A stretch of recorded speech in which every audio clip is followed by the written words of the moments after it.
हरे कृष्णा।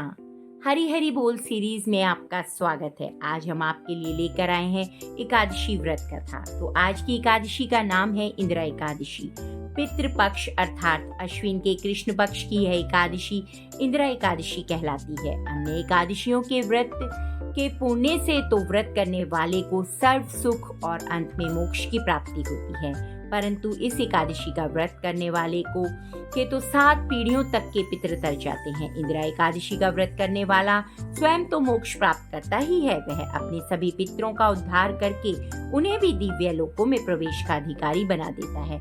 इस एकादशी को भगवान शालिग्राम की पूजा की जाती है और पूजा तथा प्रसाद में तुलसी दलों अर्थात तुलसी की पत्तियों का प्रयोग अनिवार्य रूप से किया जाता है।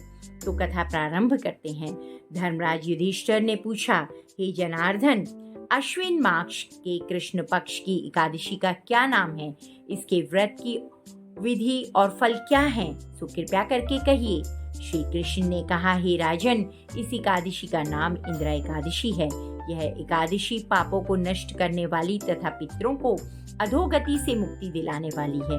आप ध्यान पूर्वक इसकी कथा सुनो। इसके सुनने मात्र से वाजपेयी यज्ञ का पुण्य फल प्राप्त होता है। सतयुग में महिष्मती नाम की नगरी में इंद्रसेन नाम का एक प्रतापी राजा धर्म पूर्वक अपनी प्रजा का पालन करते हुए शासन करता था। वह राजा पुत्रों पोत्रों तथा धन धान्य से संपन्न तथा विष्णु का परम भक्त था। एक दिन राजा अपनी सभा में बैठा था तो आकाश मार्ग से महर्षि नारद उनकी सभा में आए। राजा उनको देखते ही हाथ जोड़कर खड़ा हो गया और विधि पूर्वक आसन व आर्घ्य दिया।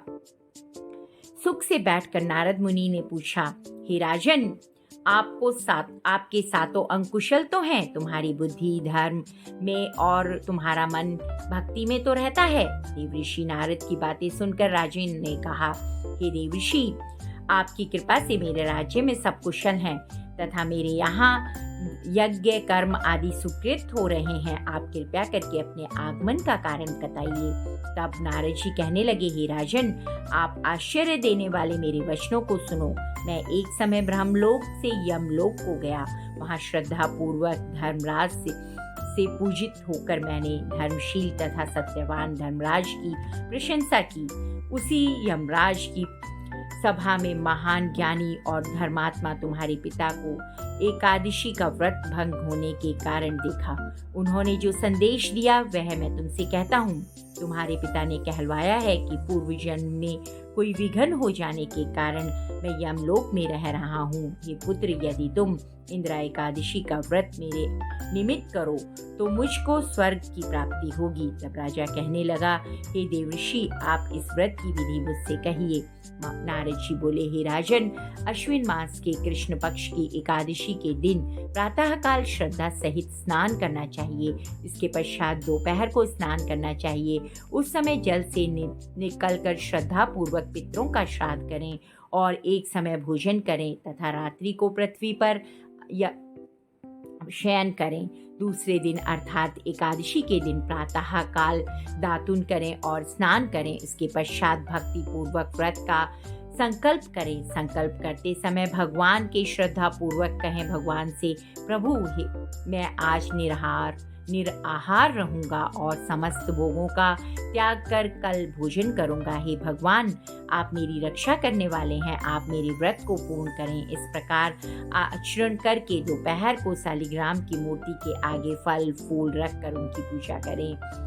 शाम को भगवान विष्णु की धूप दीप नैवेद्य आदि से पूजा करें तथा रात्रि को जागरण करें। इसके उपरांत द्वादशी के दिन मौन होकर बंधु बांधवों सहित भोजन करें। बस यही इंदिरा एकादशी के व्रत की विधि है। हे राजन, यदि तुम भक्ति भाव से इस एकादशी के व्रत को करोगे तो तुम्हारे पिता अवश्य ही स्वर्ग को प्राप्त होंगे। देवर्षि नारद राजा को यह उपदेश देकर अंतर्ध्यान हो गए। राजा ने इंदिरा एकादशी के आने पर बंधु बांधवों और दरबारियों सहित इस व्रत को किया। व्रत के प्रभाव से आकाश से पुष्पों की वर्षा हुई और राजा के पिता यमलोक को चले गए। गरुड़ पर चढ़कर स्वर्ग को गए। राजा इंद्रसेन भी एकादशी के व्रत के प्रभाव से इस लोक में समस्त सुख भोग कर अंत में स्वर्ग लोक को प्राप्त हुए। श्री कृष्ण भगवान ने अंत में कहा, हे धर्मराज युधिष्ठिर, यही इंदिरा एकादशी का महात्म्य है। इस कथा को पढ़ने व सुनने मात्र से ही समस्त पाप नष्ट हो जाते हैं और अंत में स्वर्ग लोक की प्राप्ति होती है। तो कथा समाप्त। हरे कृष्णा, हरि हरि बोल। आप सभी से मेरा अनुरोध है, अगर आपको कथा पसंद आई हो तो सभी कथा को लाइक, सब्सक्राइब और शेयर करें। आप सबका बहुत बहुत धन्यवाद। हरि हरि बोल। हरे कृष्णा।